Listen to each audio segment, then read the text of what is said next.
Our first sales data for the PlayStation 5 and the Xbox Series X out of Japan has been revealed, and I can already hear fanboys going absolutely insane, so we are going to talk about it. Hyrule Warriors Age of Calamity leaks online because, well, people suck, and the first reviews for the game are live as well. And finally, GameStop has just added a bunch of new mystery Nintendo Switch games to their database. Could we potentially see a presentation from Nintendo on these games soon? What's going on, guys? I'm RGT85. Hope you're having a great day. If this is your first time on the channel, welcome. Be sure to hit that subscribe button and like the video. But without any further ado, let's talk about what's going on in the world of video games. So the PlayStation 5 and the Xbox Series X, of course, came out last week. I picked up both of them. I did a bunch of videos on both of them. Make sure you guys go watch all those videos because, well, I mean, they're kind of cool videos. I tried really hard on them. There's some nice camera shots in there and whatnot. Go check it out. You might like it. But obviously, everyone is caught up in the PlayStation 5 and Xbox Series X hoopla. Now, when it comes to both of these systems, there was sort of a train of thought that the Xbox Series X might struggle a little bit out of the gate, considering the PlayStation 5, of course, has a bit of a better launch lineup, but really the availability of these systems is going to be very low. We've seen scalpers scalping these systems for thousands of dollars. The pre-order situation for both of them was an absolute nightmare. Many people who wanted to get either one of these systems, or maybe even both of these systems,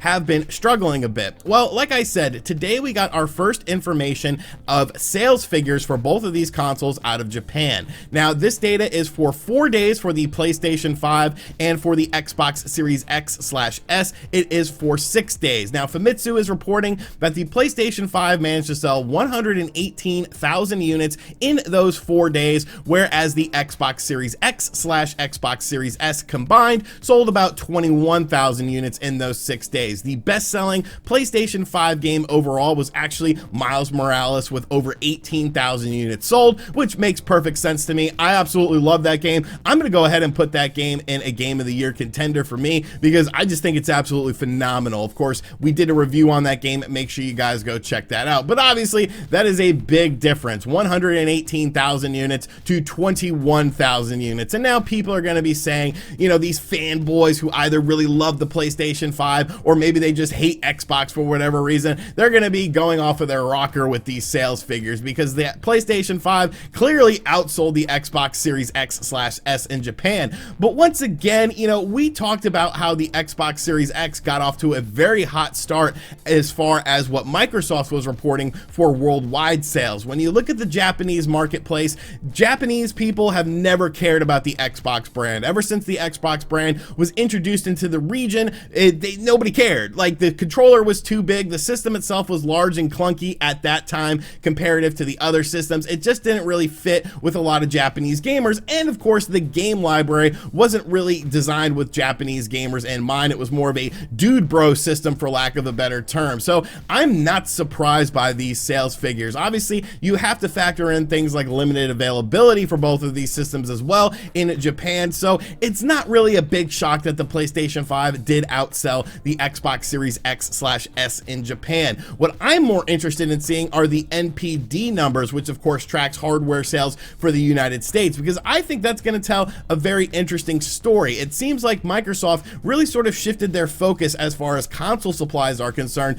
to the regions where they tend to do better, and I think you're going to see that in the NPD sales. Will the Xbox Series X/S outsell the PlayStation 5 in the United States for the first month? I don't quite know about that, but like I said, when you're talking about limited system supplies with both of these consoles, it's going to paint a very interesting picture. So if you are a diehard Xbox fan, don't be, you know, super concerned about these numbers. If you're a diehard PlayStation fan, don't be, you know, out in the streets gloating and boasting about these sales figures. At the end of the day, we're all just here to play video games. I still think both of these consoles are absolutely phenomenal pieces of technology. Like I said, we've done a bunch of videos on both of them. Make sure you guys go check them out. And yeah, so it's very interesting to see the Xbox still struggling in Japan. It'll pick up over time, but obviously this was never a market that we're going to win in the first place, so I wouldn't look too much into these sales figures.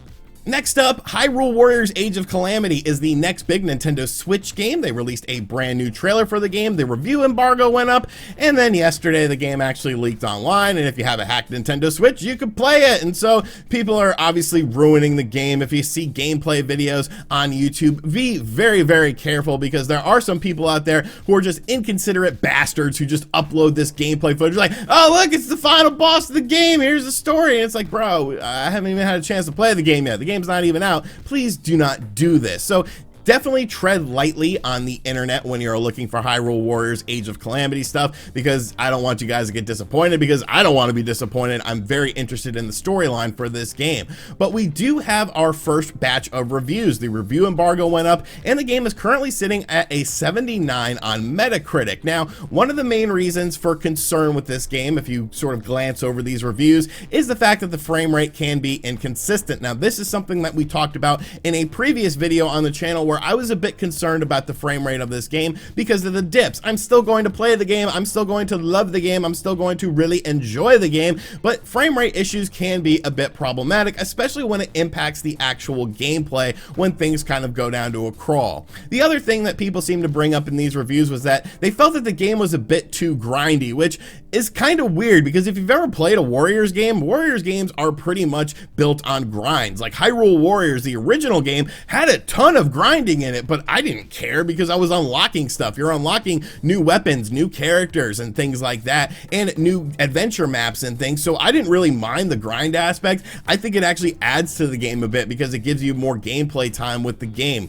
I still think Hyrule Warriors Age of Calamity is going to be a fantastic title for the Nintendo Switch. Like I said, they did put up a launch trailer for the game today, which has been playing over this me talking section right now. The game itself looks absolutely phenomenal. Maybe we'll get a gameplay patch as far as the frame rate is concerned that'll help fix the game in some rough areas as well. But even if we don't, it's going to be an awesome game. We're going to review the game on the channel, of course. It does come out on Friday the 20th, so be on the lookout for that. And finally, we have a very interesting story that nobody is talking about right now, at least as far as I've seen, that I think is definitely worth talking about. So of course, GameStop, you know, you've probably heard of them before. They tend to sell video games and video game accessories and things of that nature. GameStop has recently updated their database as far as yesterday is concerned, and added 5 new mystery Nintendo Switch titles to the database, and I think there's a lot of interesting stuff here. Now, this information is coming to us from somebody named JP Switch Mania. If you are a Nintendo Switch fan, like, this dude is a bigger fan than you. This dude owns like every Nintendo Switch game ever, even like limited edition ones. He's working on a Nintendo Switch book. He has his own physical company that is doing Nintendo Switch releases as well. I will have a link to his Twitter in the description box down below. Make sure you guys go give him a follow. He is a super solid dude. Well, JP Switch Mania was actually given from a very trusted source, a buddy of his, an updated look at the GameStop database system and the Nintendo Switch in general. And 5 new mystery games have been added into the database that there's no information on them. So I kind of want to look at these games and then sort of hypothesize what this could actually mean. So the first game that I want to talk about is a game that is listed at $39.99. Now, more than likely this will be a remaster of some sort. We have seen some of these budget titles come to the Nintendo Switch, and usually when a Nintendo Switch game releases around the $39.99 mark, it's either a middleware game or a remastered game that wasn't, you know, super popular back in the day, that didn't have a lot of work done to it.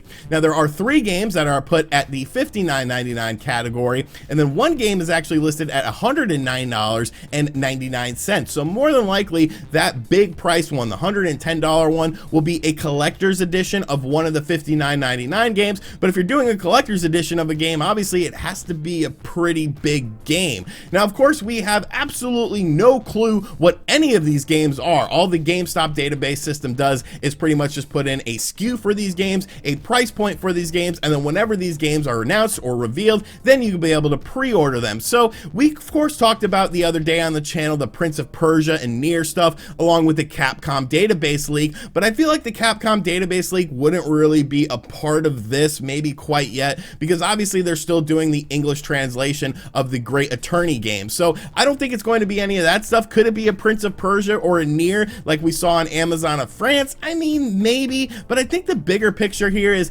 I think something's going to happen this year. Of course, we do have things like the Game Awards coming up, and during the Game Awards, obviously you get new game announcements. That is of course happening in the month of December, so I think we could potentially see some stuff from Nintendo during the Game Awards, even though last year they were definitely a bit quiet as opposed to previous years where they talked about a lot more stuff. Now, of course, the big question is, could there be a Nintendo Direct in the month of December? And I think it's a decent possibility. Now, hear me out on this. Nintendo already said that they're not doing any sort of more third-party partner presentations for the rest of the year. The last one we got is the final one for the year, and you know, that's cool. I thought the last one was really cool. There was a lot of interesting stuff there, a lot of interesting technology, but beyond that, do you really think Nintendo is going to be quiet for the rest of the year and not talk about any sort of games? I don't know if it'll be a standard Nintendo Direct presentation, probably more along the lines of a Nintendo Direct Mini, where they showcase some of the games coming out for the Nintendo Switch in spring, because spring is a pretty stout lineup. You have first-party games from Nintendo with Super Mario 3D World plus Bowser's Fury,